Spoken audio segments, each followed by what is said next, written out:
What's up mga Lodi Bells? Good day sa lahat. Boy Danggit here, aka Boy Ulam Lutong Bahay sa Facebook.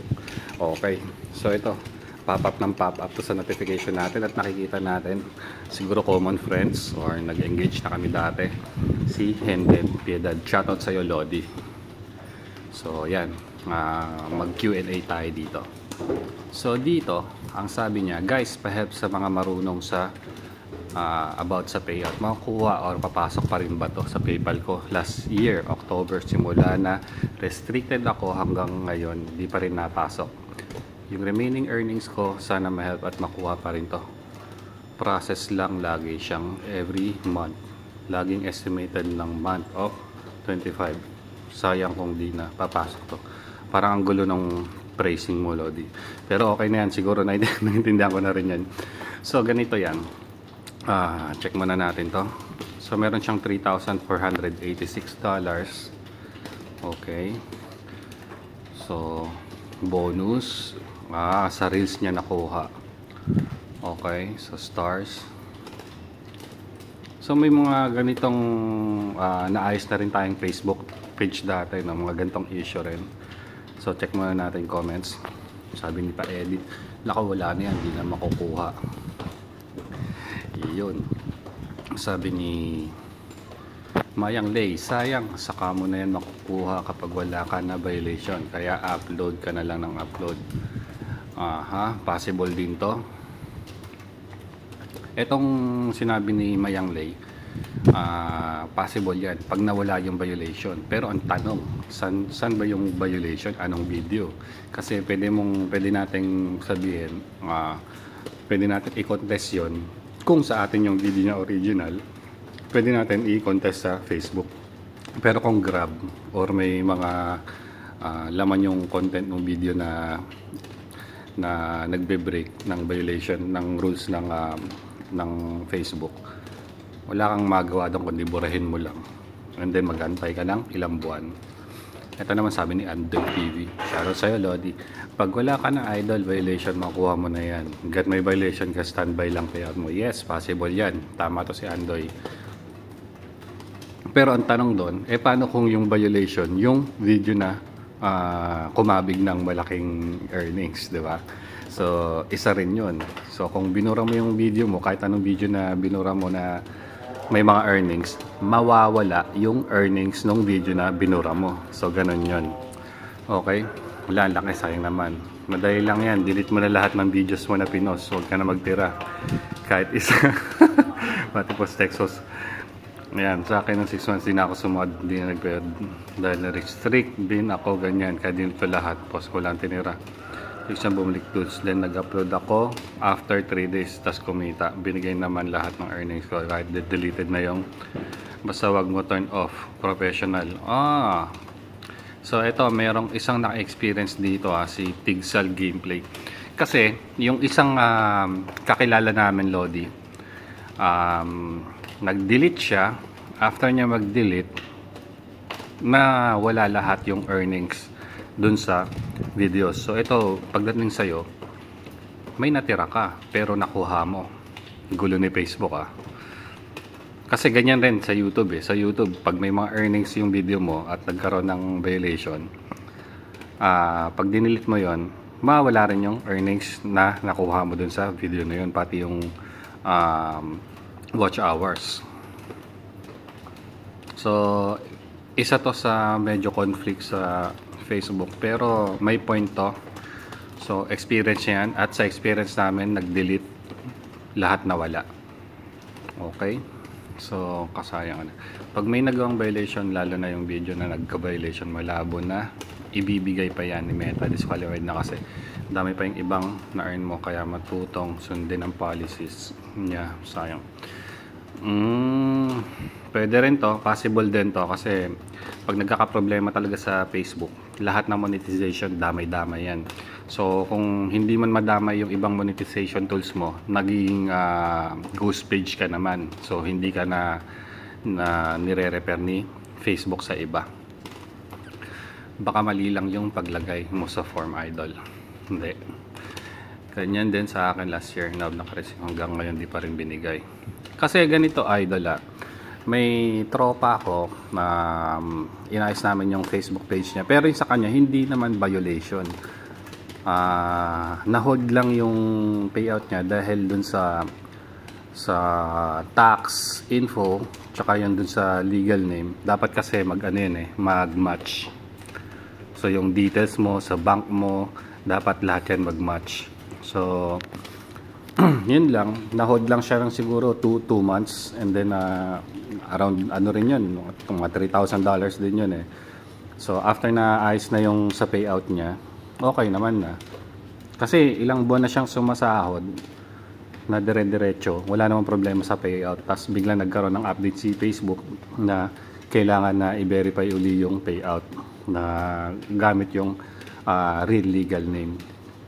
Yun, tapos ang isa pang problema sa Facebook mga idol, ito sabihin ko na sa inyo, napakasupot nung contact support nila, yung support ng Facebook. Unlike sa YouTube, sa Google, AdSense, na which is dati, AdSense ang may hawak sa YouTube, diba? Tapos biglang nag-shift ng Meta. Nung AdSense, 24/7 yan mga idol yung support nila. So anytime, pwede kang pumunta dun sa YouTube support, Google support, meron silang live chat 24/7 na hindi mo na kailangan magbayad, libre lang yon. So 24 hours yon, 24/7 yon sa different languages. So ikaw mamimili kung anong language mo gusto makipag-usap. So yan yan ang pinagkaiba ng Facebook sa YouTube. Sa Facebook maganda yung kitaan pag marami kang organic at marami kang yung mga nag-engage sa'yo ng organic, kasi mabilis yung views dyan sa Facebook eh. Sa YouTube naman medyo mahirap yung views, pero kung sa pera-pera lang, mas marami o mas malaki yung nakukuha dun sa tawag nito, sa YouTube versus sa Facebook. Okay, isa pa dyan yung contact support ng Facebook. Nako, kailangan mo pang mag-premium, diba? Kailangan mo pa magpa-meta verified para lang magkaroon ka ng live support chat sa mismong Facebook mismo. So experience na namin yan. Marami na ako naayos na page from 500,000 followers to 1.5 million followers, at mga iba-iba pang mga pages na nagkaroon ng mga problema. Lumalapit sila sa akin, and then ayun, tinitira namin, gumagawa kami ng iba't ibang klaseng paraan para maayos yung mga problema ng mga pages nila. So dito sa iyo, verdict ko dito, pwedeng tama yung sinabi nito, ito si Tigsal Gameplay. Ewan ko kasi 50-50 ako dito pero tama to, kasi hindi mawawala yung violation hanggat hindi nabubura yung post na yon, either na video siya or text post or image post. Basta violation yung video na yon, hindi mawawala yung violation mo. So isipin mo, linisin mo, isa-isahin mo lahat ng mga pinost mo, lalo dyan sa Reels. Kung dyan ka sa Reels nagka-problema, pwede mong i-check, or malay mo na gumamit ka ng text post or image post sa bonus or sa in-stream ad sa long form, pwedeng nandun rin yung problema. So nadamay lang yung Reels mo, pwedeng ganon. So possible yan, either na nagkaroon ka ng problema sa content, na may nagawa ka na violate yung terms and policy ni Facebook, or may nag-report sa'yo na inggit. Ganun lang naman yon. So kung original yung video sa'yo, goods. Pero kung alam mong grab mo lang yon, possible na ma-violation ka rin doon. Okay. So experience namin nung nag-delete kami ng mga videos, ng mga posts, mga images posts, text posts, nawala rin pating earnings. So kung kay Tigsal na hindi raw nawala yung earnings niya, ewan ko, siguro kung experience niya yun, goods. At least yan, nakuha niya yung earnings. So ganun yun, pag nag-delete ka, kahit sa YouTube idol, YouTube, Facebook, pag nag-delete ka ng any post, yung kinita mo dun sa post na yon, mawawala na rin. Okay? Ewan ko kasi, alam mo, para sa akin ang pinakamagulo na social media sa lahat is Facebook. Kasi every month nag-a-update yan. So paiba-iba ang rules ni Facebook. Para siyang para siyang babae na may regla. Na may toyo, babae may toyo. Oh, sorry. Si Facebook parang babae may toyo yan. So every time nagdadagdag siya ng mga rules niya, mas lalong tumitindi yung AI nila. Kaya ayun. So verdict ko dito, idol, hindi mawawala tong earnings mo hanggat hindi siya mawawala. Andyan lang yan. So babalik lang yung earnings mo o yung payout mo pag-clear na yung violation mo. Ang tanong, ano yung violation mo? Yun yung pinakamalaking tanong dyan. So either na mag-meta verified ka, magbayad ka para makakuha ka ng live support, and then yung meta verified siguro nasa 500 pesos o 1,000 pesos lang yon 1 month, and then magkakaroon ka na ng access sa online what do you call this one, online support. So magkakaroon na ng support dyan sa messenger mo, doon mo na sila i-chat, i-ready mo lahat i-screenshot mo lahat ng mga dapat mo i-screenshot, at yung link ng page mo i-send mo dun sa support sa chat messenger. Tapos yun, humingi ka ng mga steps or guide kung paano mawala yung violation na yun. So ganun lang naman yun. Usually ganyan ginagawa namin.